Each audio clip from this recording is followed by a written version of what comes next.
మీ diesel engine కి అస్సలైన dum echo blue.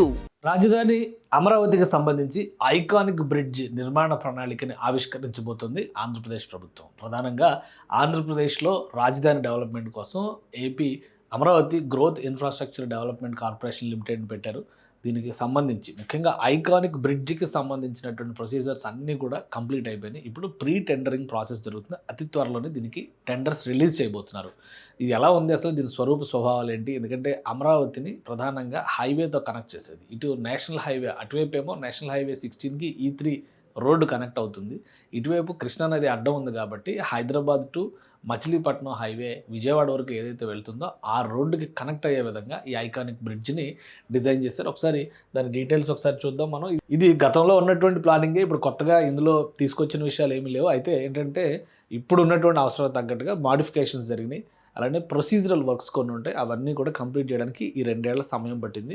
Actual plan ప్రకారం మొదట అనుకున్నది అమరావతి ఐకానిక్ బ్రిడ్జ్ ఇక్కడ నిర్మించాలని చెప్పని భావించారు. అయితే ఇది పవిత్ర సంగమం, కృష్ణానది విజయవాడకి అతి సమీపంలో ఉండేటువంటి ప్రదేశం. కాకపోతే అక్కడ నిర్మాణానికంటే ముందర ఇప్పుడు వెస్ట్ బైపాస్ బ్రిడ్జ్ రెడీ అయింది కాబట్టి ప్రస్తుతానికి తక్షణ అవసరంగా N13 రహదారిని దృష్టిలో పెట్టుకొని ఇది కంటిన్యూస్ ప్రాసెస్ అనమాట. ఇది కృష్ణానది పైనుంచి మూలపాడు దగ్గరికి నిర్మించాలని. యాక్చువల్ క్లారిటీ చూడాలంటే ఇక్కడ బోరుపాలెం దగ్గర నుంచి E1 రోడ్డు, అంటే కరకట్ట రోడ్డు అంటారు కదా, దాన్ని 4 లేన్ రోడ్డు కింద మారుస్తున్నారు.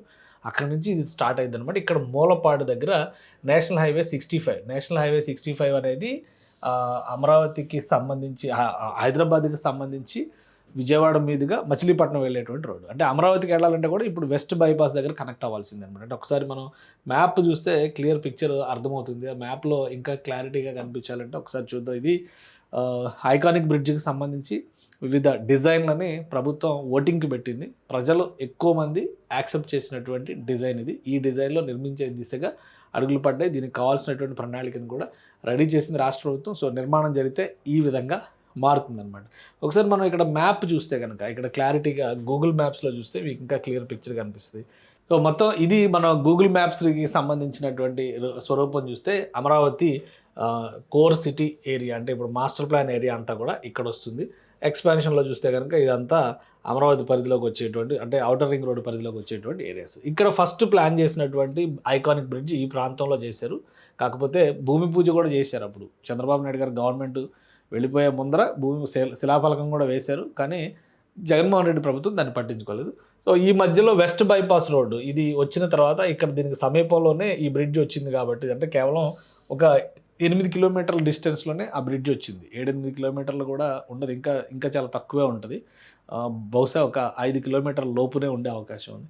అందుకని చెప్పని ఇప్పుడు అమరావతి కనెక్టివిటీని ఇటు నుంచి ఇవ్వాలనేటువంటి ఆలోచన చేశారనమాట. ఈ పైనుంచి వస్తుంది. అందుకనే N13 ఇది సీడాక్సిస్ రోడ్డు, ఈ రోడ్ నుంచి ఇక్కడ కనెక్ట్ అవుతుంది అనమాట.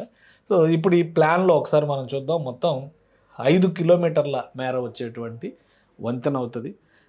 ఐకానిక్ బ్రిడ్జి అంటే దాని డిజైనింగ్ కానీ, దాని లేఅవుట్ కానీ, దాని ప్రజెంటేషన్ కానీ, దాని చుట్టుపక్కల రిక్రియేషన్ క్రియేట్ చేసే విధానం కూడా చాలా డిఫరెంట్గా ఉంటుంది. ఒక టూరిజం స్పాట్లా దీన్ని డెవలప్ చేసే విధంగా రాష్ట్ర ప్రభుత్వం రెడీ చేస్తుంది. బ్రిడ్జ్ లెంత్ వచ్చే 5.2 కిలోమీటర్ల పొడవు వస్తుంది.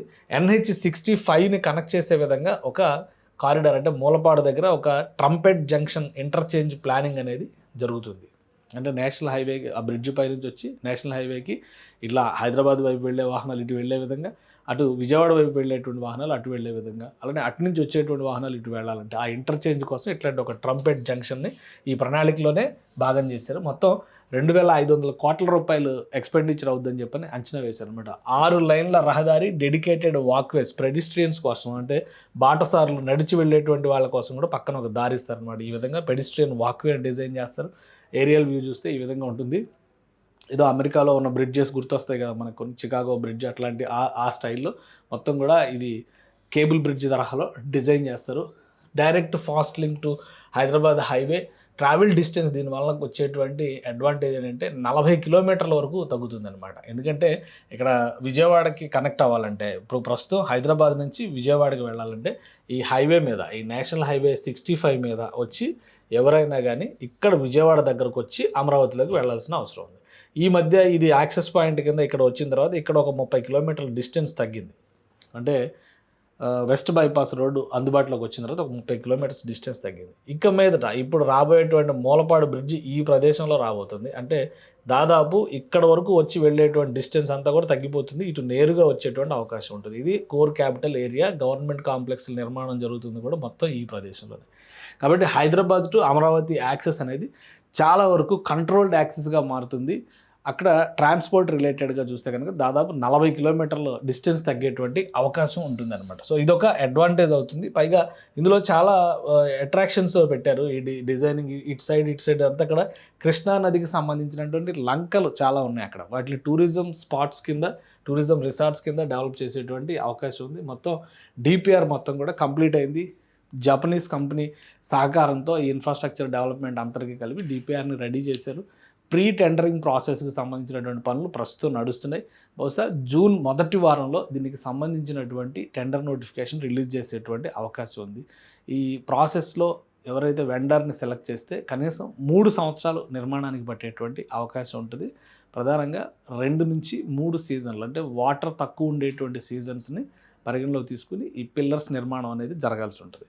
సో అందుకని చెప్పనే వర్క్ ప్రాసెస్ని చాలా స్పీడప్ చేశారు. కన్స్ట్రక్షన్ వర్క్స్ మొత్తం మీద చూస్తే కనుక సెప్టెంబర్ నుంచి ప్రారంభం, అంటే జూన్, జూలై, ఆగస్ట్ 3 నెలలు టెండర్ ప్రాసెస్ కంప్లీట్ చేసి ఈ వర్క్ని ఎండార్స్మెంట్ చేయడానికి, ఆ తర్వాత కాంట్రాక్ట్ సంస్థ అక్కడ ప్రీ వర్క్ ప్రాసెస్ కంప్లీట్ చేసి యాక్చువల్ వర్క్ ప్రారంభించడానికి కనీసం 3 నెలలు పడుతుందని చెప్పి అంచనా వేస్తున్నారు. అంటే జూన్లో టెండర్స్ని కంప్లీట్ చేస్తే సెప్టెంబర్లో భూమి పూజ చేసేటువంటి అవకాశం ఉంటుంది.